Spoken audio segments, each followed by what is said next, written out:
Ce soir, je suis venu avec Omar Edara, qui est syrien, qui est guitariste aussi. Nous travaillons ensemble sur la lecture de textes.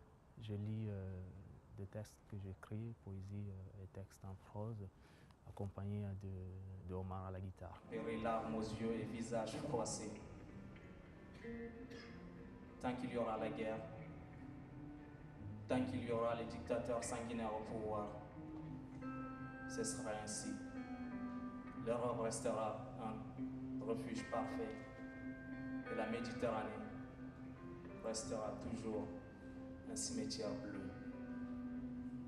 J'ai choisi les textes qui parlent un peu d'abord de l'exil, tout d'abord parce que moi je suis issu de l'immigration, je travaille sur la question de l'immigration. Et j'en ai choisi d'abord du début jusqu'ici, en commençant par le désert, les mots du désert qui parlent un peu de la traversée du désert, de ce qu'on vit. J'essaie à travers ces vers comment dire, traduire un peu ce que nous vivons et ce que les autres vivent aussi dans le désert.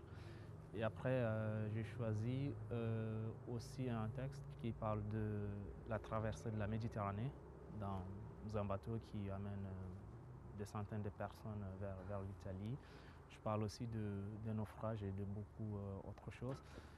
Et ensuite, d'abord, après, j'ai choisi aussi la question de sans-papier, c'est quoi un sans-papier? Une personne qui vient, qui perd son identité, qui devient un peu, qui est un peu mal compris et regardé comme un danger pour les autres. Je définis un peu ce qu'on est, même si on est sans-papier, on n'est pas un danger pour les autres.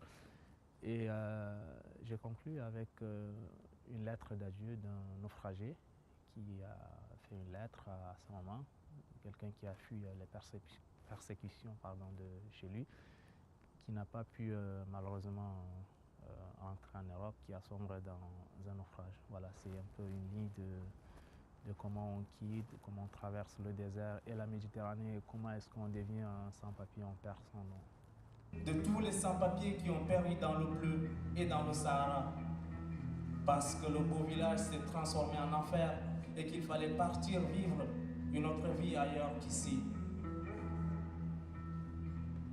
Je suis le petit enfant qui n'a pas eu la chance d'aller à l'école, qui ne parle pas, mais qui dessine des scènes de guerre qui traduisent ces mots. La nuit de poésie, c'est quelque chose que j'avais d'abord entendu l'année dernière, mais je n'ai pas pu assister.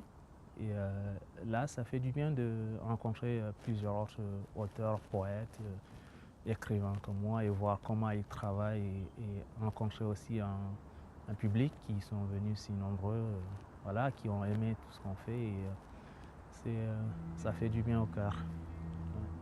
Je suis la preuve vivante de toutes vos blessures, vos peines, vos pluies de balles, vos violences, vos tortures, vos crimes, vos larmes, vos mépris, vos pensées, vos souhaits et vos rêves.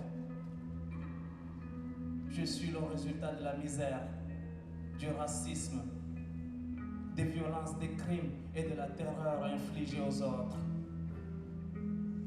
Je suis 1000 fois tout, sans papier. Je ne suis pas une menace pour les autres. Et vous, qui êtes-vous?